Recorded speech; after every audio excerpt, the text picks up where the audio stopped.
Ladies and gentlemen, it's time for the Meat and Potato Show, conservative talk and awesome rock on KTNTRadio.com.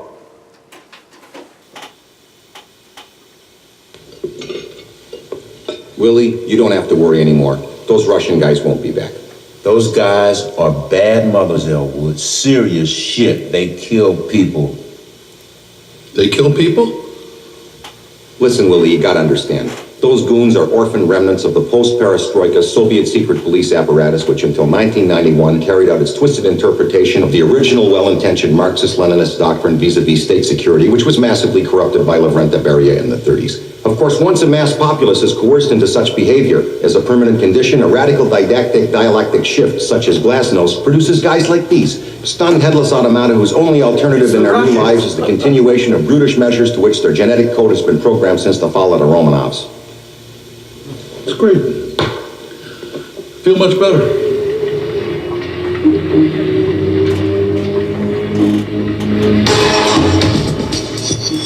Here we go, folks. Meat and Potato Show. Conservative talk, awesome rock. KTNTRadio.com. Well, and here we go, folks. 1,000 watts of power here in Ambush Studios. Wish for mass. It's freezing freaking cold out here. We got the heaters going. I got my good friend Hal Shurtleff sitting right seat. We're ditto camming this whole thing. We're going out live, KTNTRadio.com. This whole convention of states, Article 5, this whole second guessing the Electoral College, folks, this country's landed in bizarre world. We are completely on our own here. Hip boots are required. This place is full of crap. I don't know what we're gonna do here. All we can hope for is Donald Trump. 4 years. It's gonna be the most amazing 4 years ahead of us. We're gonna talk about that tonight. We're gonna talk about these people who want to bring back another Article 5 Meat and Potato Show. KTNTRadio.com.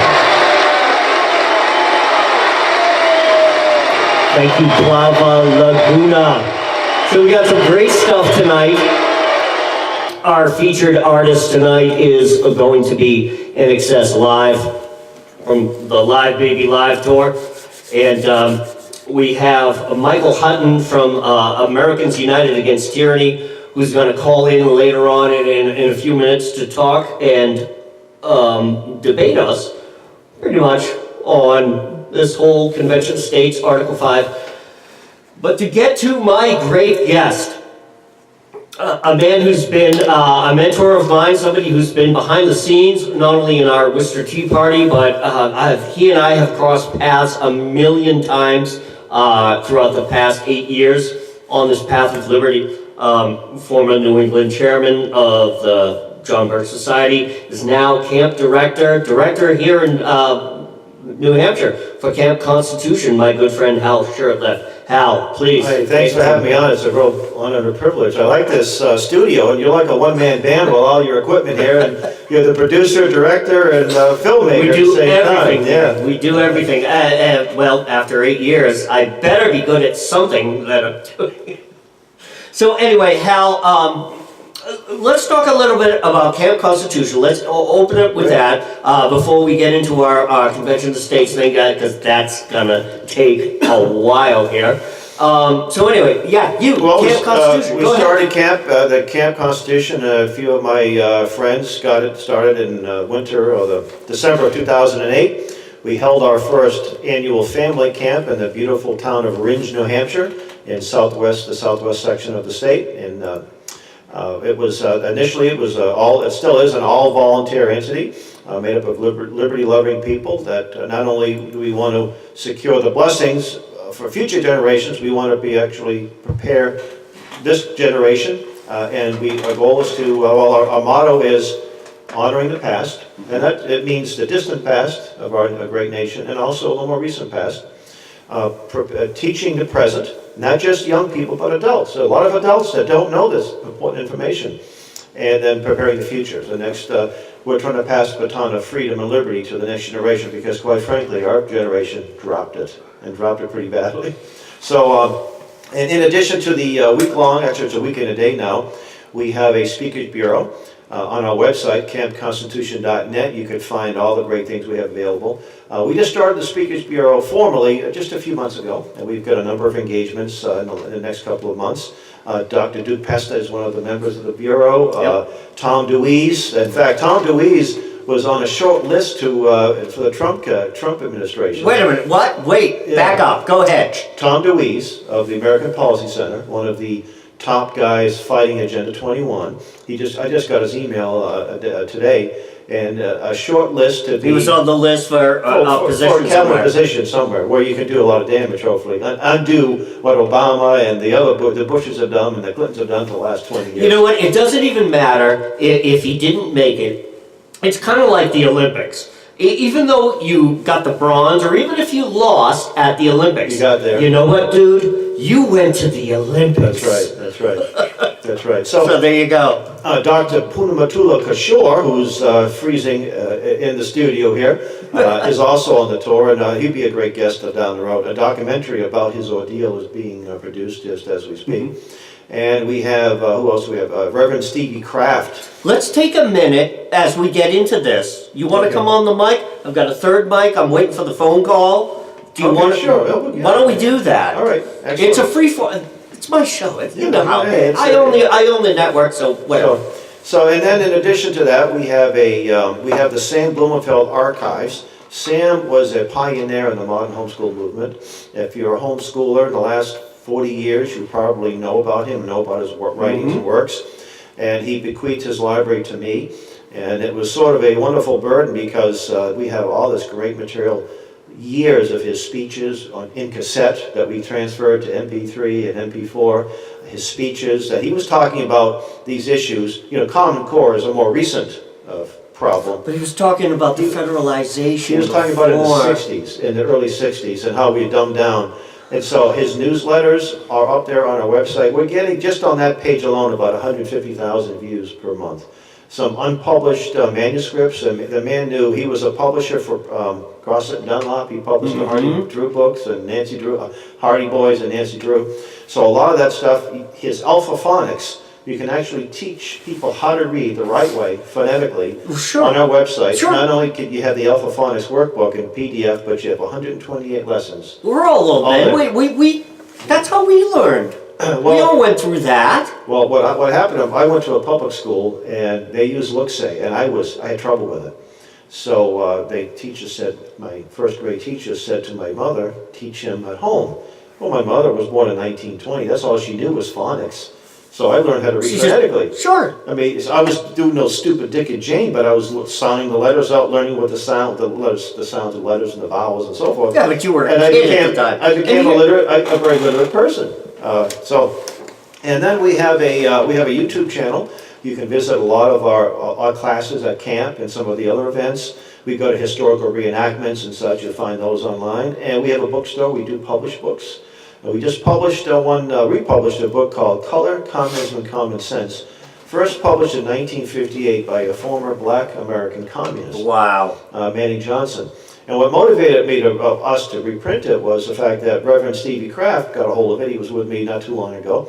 And I assumed he had seen this in the past. He said, hey, he's reading it. It's only about 80 pages.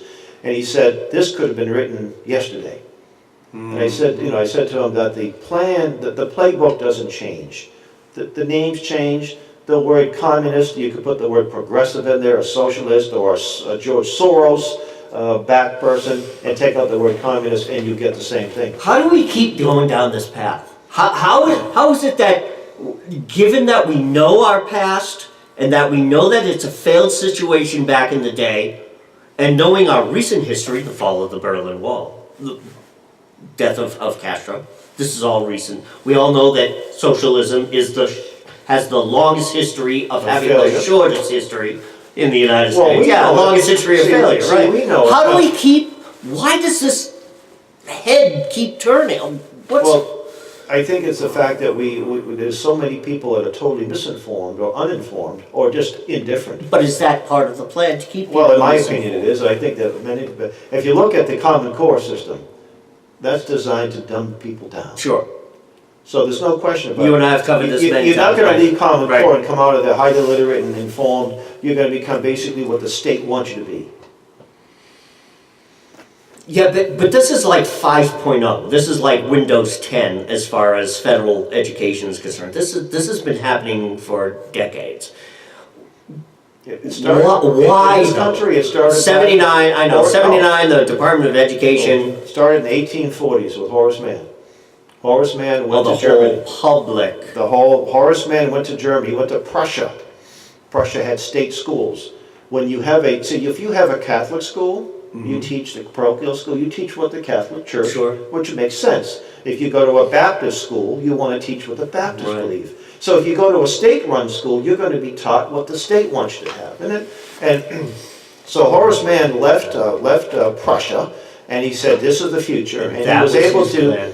The first step was to have compulsory education laws passed, and eventually, it took a while, but all 50 states, well, that time there weren't 50 states, but, in But fact, every state pretty much adopted the and Horace program. Mann knew exactly what he was doing. The blueprint. He was trying to transform, he actually used it, he said that parents give us hostages.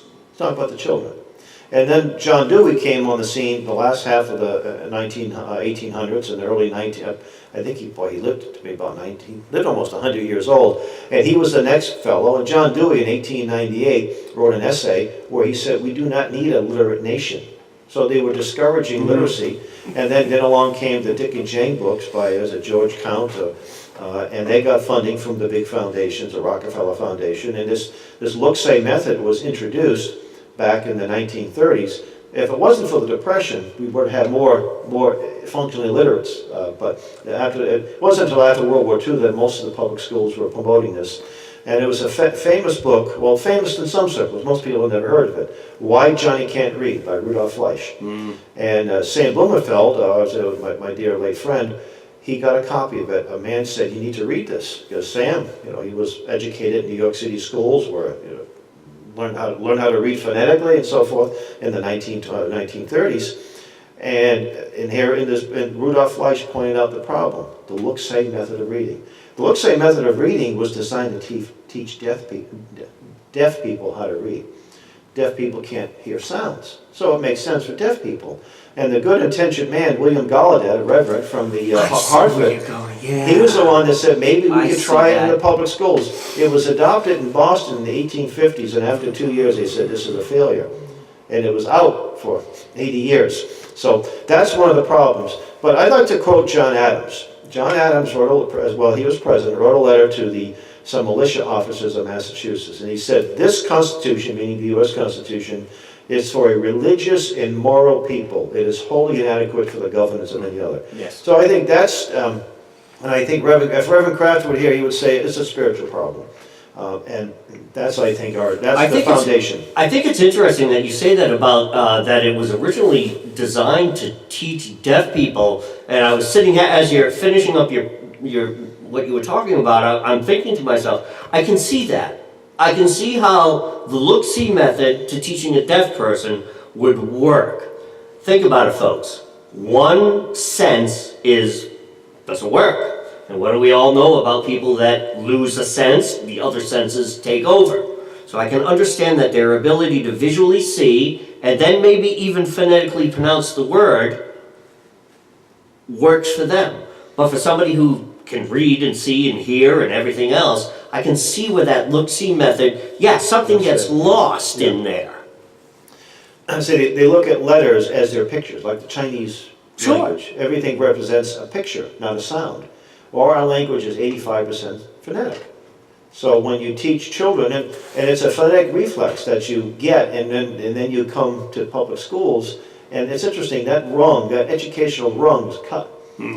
I think Sam Blumenfeld said the average 5 to 6-year-old has a vocabulary of about 2,000 words that they learn all by themselves, just by being around their intelligent parents, or TV, or internet, or what have And you. folks, how many times do we say to our little 2- and 3-year-old, who taught them how to say that? That's right, they pick it up. Who They're taught them how to smart. say that? They're little, they learn more. Honey, no. No, seriously. That's right. Well, sometimes what comes out. Could of be their mouth is anywhere. a bad word, yeah, you don't want it. Even a bad word. Listen, folks, it comes from just passing by. Children are sponges. They're knowledge sponges. You could just walk by somebody could be having a phone conversation, and they walk by, and the kid hears a word, and somehow it clicks, and there you go. That's right. They're off and running. So I really encourage people to visit our website, campconstitution.net, look at our bookstore, look at our downloads, which are adding all the time, and the Sam Blumenfeld archives. And you could spend literally weeks on that one page. Let's segue now. It's about 1:15. I'm going to let Hal talk some more here. I want to try to find out if we're going to get Michael in here to call. If not, then Michael loses out. And this seems to be, if he doesn't call, this will be part of something that Hal and I will talk about later on in our interview. But this thing is rearing its ugly head again. We were talking off mic about some of the parameters that go into a convention of states leading up to an Article 5. What a convention of states actually means, what people do not understand what it means. And as I've said to Hal off mic, and when we were doing this whole series back in 2014, that I'm not as educated as I want to be. I learned this by talking to these guys. And the reason why and I talk to the other guys that want to have a convention of states, because I need to know this. We all need to be informed on this. But Hal, take it from here. Let's get this. Well, first off, let me read what Article 5 of the U.S. Go ahead, Constitution, to get people on the... And by the way, I went to junior high school. I knew what an Article 5, I didn't know all the details, but I learned the Constitution. I realized there was two ways to amend the Constitution. So I'm just going to read it here. The Congress, whenever 2/3 of both houses shall deem it necessary, shall propose amendments to this Constitution or on the application of the legislators of 2/3 of the several states, and the term several means all states, shall call a convention for proposing amendments. Now let me stop there. It's plural. Shall call a convention for proposing amendments. There's nothing in Article 5 that says that you can limit a convention to one thing. And I think it's very important to point out, or one topic. In either case shall be valid to all intents and purposes as part of this Constitution when ratified by the legislatures of 3/4 of the several states or by conventions in 3/4 thereof. So there are two ways, either 3/4 of the states, state legislatures, or state ratifying conventions. And that would be up to Congress. So Congress may say, you know what? I don't know about these amendments, or maybe we want them passed and we don't think that these legislators, we're going to call for a convention instead, a state convention, ratifying convention. Let me stop you there. Sure. We get to the point where the amendments are ratified, passed by Congress. The Article 5 is passed, it's all done. It goes back to the states for that 3/4 Right. approval. Right. Who's to say, when the Article 5 convenes to propose amendments, that they don't propose amendments to just nullify everything that's here? Therefore, ipso de facto, the ratification of the 3/4 is null and void. Well, that's one of the concerns, that they may change. Do you see where I'm going? Oh, I see. They may decide to change the percentage to maybe a simple majority. Now you But if say, they write a whole new constitution. well, right, that's right. If they write a whole new one, then the process will be a little different. Now, I can't say that's going to happen. That's a concern. That's not my major concern with that. My major concern is that some amendments that will restructure the Constitution will be passed, because we have a lot of constitutional illiterates, and they're in both parties, both major parties. Sure. Don't say, well, because the Republicans have I'm the majority. illiterate, this is why I'm doing this, you know? So- I need the education. Anyway, so that's the other concern too. Now, the Congress, when they got to repeal the prohibition, the 21st Amendment, they knew there were some dry states fact, Maine was one of the first dry states, Utah, of course, and they thought we don't have enough states to pass this if we go to the state houses. So we're going to have ratifying conventions. So they sort of start, that can be done. It's one of their prerogatives. So that's a concern. The Article 5 supporters, a lot of them, when they testify, and I testify myself, they always forget to mention the ratifying conventions. And they say there's no way that 3/4 of the state legislators, will ratify bad amendments. And the answer is, well, they already have. They have a history of doing that. The 16th, 17th, and 18th, right. Arguably, were all bad amendments. Yeah. And that was done by 3/4 They of the got states. ratified. It was interesting, too, the 17th Amendment, the one that basically took power from the states and gave it to the feds. So how they did is that senators used to be chosen by the state legislatures. So a senator was not beholden to the It's all average to the voter. popular vote now. He was beholden to the state legislature. So they were basically ambassadors from the state houses to Congress, or to the national government. That changed. I can and see it the was, benefit in that, because it's more, I'm sorry, it's more of that grassroots, because you in that state have elected your representatives and state senators. Right. Those state senators represent your state, so therefore, they're incumbent to pick a national senator based on your decision, what you want to have represented. One of the biggest problems, and I can agree with the Article 5 supporters, Article 5 convention supporters, that we have a runaway federal government. I agree with that. But you've had the complacency, the willing participation of state governments. The state governments allowed this to happen. Well, they just love the And money. if they had two senators that were responsible to the state government, they wouldn't allow this power transfer. I see where you're going, right. So, and it was a threat. Bringing me back to my point, it would be more beholden to the actual people of that state, rather than the lobbyists, the special interests. Exactly. So it was, and it was the threat of an Article 5 convention, which has got Congress to pass. If Congress probably thought in those days, well, we're only 2 states away from having this convention. We don't want a convention, so we're just going to go ahead and pass this amendment. And the states would never ratify it anyway, they did. So, in fact, the Article 5 supporters, one of the things they want to see is to repeal this. And it was a threat of an Article 5 way back in 1916 and so forth, they gave it to us.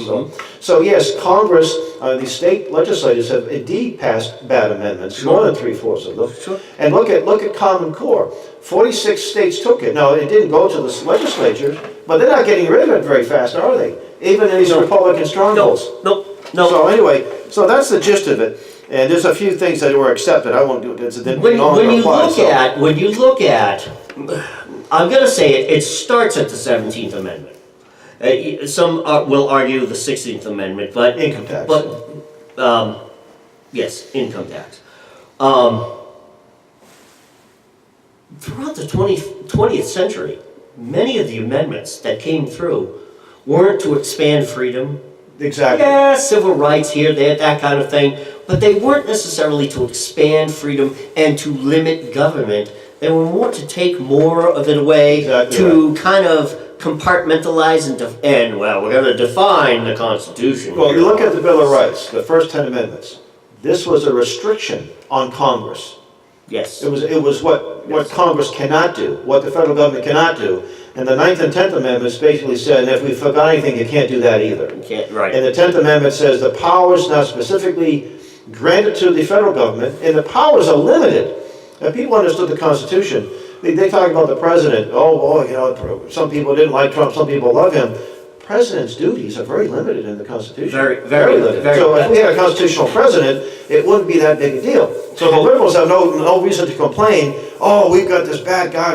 Trump's a terrible guy. Well, you wanted to have an all-powerful president, so don't complain. And according to the Constitution and the Electoral College, that has nothing to do with the presidency in China. All of this, and as you've seen, folks, in fact, they just had the vote, the Electoral College vote. Trump won again.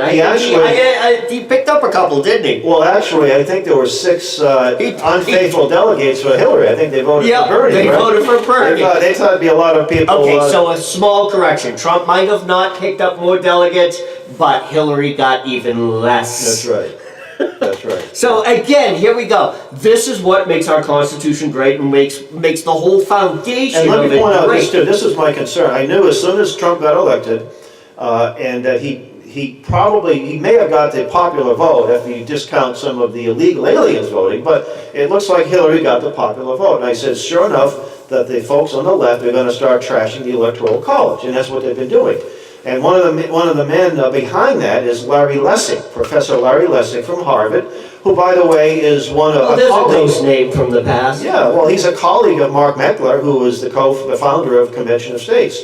They worked together. In fact, they were in New York City recently. This is back in early December of this year. They were on debating in favor of Article 5. You can talk. I'm going to see if I can. So here's old Larry, who's he's a leftist. He was an advisor to Obama, working very closely for an Article 5 convention. Well, why is a guy like Larry? Larry has advocated a new constitution. He's back in the 92 and 93, wrote for a Texas Law Review, I think, advocating a new constitution.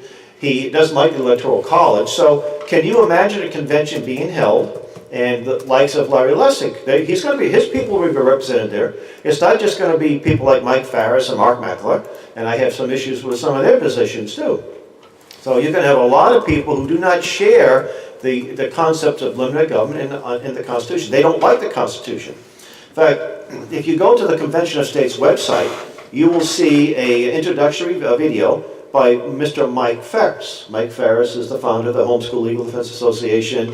He's the founder of the Patrick Henry College, and he's authored a bunch of books. And he's calling for structural change of the Constitution. Now, so he's not just advocating a couple of amendments, structural change. He actually says this. He says, we're not worried about changing personnel. We need to structurally change. So what I've been telling people is that they want to make the Constitution Common Core compliant. They want to lower that 10-foot net so everybody can be somebody 5 foot tall can slam dunk. In other words, you could be a constitutionalist because we're going to restructure it. One of the things Mr. Farris is advocating is a 50-member Supreme Court, each one serving one 6-year term. I wish I were kidding. Now, I don't know how You'd never get anything. It'd be like an EU Parliament. Well, he's actually going to the EU. He's looking at the European Union and saying we should adopt that. Oh, this is And he dares talk about another failed enterprise. He dares call people who oppose an Article 5 convention enemies of the Constitution. Man. He advocates restructuring it. And let's get into that. These people that look at you and that these guys are wrong. They're crazy. Go on. Nothing crazy. Keep going. Yeah. So Mr. Farris is he's saying that we don't have to change the personnel. That's like saying I got a bad baseball team. My guys can't hit, they can't catch, they can't run. I just got to change the rules to make them better players. I don't have to get rid of the players. No, you get rid of the players. If you can't run, can't catch. Oh my God, that's got leftism written all over it. And then the argument is, well, yeah, that's just an idea he's throwing out. Well, they're spending millions of dollars. They have a lot of resources. Yes. I remember one of my colleagues, I've not met him personally, but he's in South Dakota looking for he's got to stay there an extra night. And I said, hey, I'll put you up for an extra night. He's not flying around the country at first class, staying in 5-star hotels and sauntering into these committee hearings. But Farris has been traveling all over the country the last 4 years. In some cases, he'll hear about a hearing tomorrow in North Dakota. That's an expensive airline ticket. But he's there in North Dakota testifying. They got a lot of money. They spent, I don't know how many millions of dollars in New Hampshire between the left, the group called Wolfpack, and the Convention of States. You and I talked about that, the Turks. Young Turk guys. Yes, Cenk, I've finally been able to pronounce his name. Cenk Uygur, I think is how it's pronounced, right? Cenk Uygur. By the way, he's a Holocaust denialist too, by the way. And you say, what? He must be a neo-Nazi. No, he's a Christian Holocaust. In other words, he's just the Turkish Holocaust. So right? you can deny the Turkish Holocaust that killed about 2 or 3 Armenians, 2 or 3 million Armenians in the night during World War II and a little after. And that's a politically correct. Trying to get my can of chew that fell down there. Go ahead. Your snuff, as they used to call it now when I was in the Army. Go ahead, keep going. Yeah, so we're real professional here on the Meat and Potato Show. So, and now Mark Meckler, who is the founder of Convention of States, I actually went to that meeting in Harvard in 2011, the Conference on the Constitutional Convention. It was kind of interesting too, because back then it was the people who now say there's no such thing as a con or Constitutional Convention, they were okay with that term back in 2011. The term Convention of States is a marketing term. It's not in the Constitution. Yeah. The term con isn't either, but it's always meant to imply an Article 5 convention. So these are modern day euphemisms That's all, yeah, that yeah. we're using. So it's, I mean, if I formed an organization, why not use the term? Call it whatever you want. Sure, I mean, and you get guys like Mark Levin, the talk show host. A lot of people we call neocons, and I'm sure you have a very informed listener base, but for those who might be not I've been familiar, accused of being a neocon. a neocon is basically, these people are not conservative, they're not constitutionalists. They came out of, these were Trotskyite, Marxists, Sure. that broke away from the Stalinist Yep. people. And they found a home in the Republican Party in the 1970s when the Democrats were very soft on the Soviet Union. And many leftists have called me a neocon. Right. The prefix of the term neo, meaning new, New, but it's really a misnomer. It's a misnomer, and they would say to me, well, Christopher, you were once a liberal back in da-da-da. Yeah, that was 70s, 80s. It's now the year 2008, 2010, 2012, 2016, when I started the whole meat and potatoes. That was, it doesn't mean I'm a neocon, and I've said many times on my radio show how this whole conversion, this catharsis, has come over years and years and years. Conservatism, constitutionalism, it comes organically, folks. Liberalism always has to be manufactured. This whole thing with the Convention of States, this whole thing with coming up with an idea that somehow there's something wrong with our Constitution, something wrong with our Electoral College. Oh, we've got to change this. Oh, let's form a coalition to do this. This all has to be manufactured. Every election cycle, every year, all of the time. Actual conservatism, actual constitutionalism is something that is organic. It is. Just like it says, inalienable rights, it just is, it just exists, and it's not really hard to get on board with. One of the things I want to ask you is that why this whole Convention of States things keeps rearing its ugly head all the time. In fact, you were saying a couple of weeks ago when we were talking on the phone that there was a hearing, some committee meetings that were going on, and these people just never showed up. They Right, what happens you understand? is that... Go ahead, take it from there. The Convention of States and the Wolfpack, and there's also a couple of other, the Balanced Budget Task Force. Right. Balanced Budget Amendment Task Force. And you had a hearing, Yeah. there was something going on So what they somewhere? did, no, in Massachusetts. Right. They introduced resolutions for an Article 5. Now, there were two separate resolutions. See, it's our opinion, my opinion, that once a call is made, regardless of what the call, the operative aspect of it is the Article 5 Convention. The purpose of it is irrelevant. Mm-hmm. But again, yeah, we never had one before. Right. So the Wolfpack folks, These people don't understand this. they want to change the First Amendment to do away with this concept of corporate personhood. Now, and so and also there was other things in that. So it was really an open-ended resolution. They introduced that, it was 2 years ago in the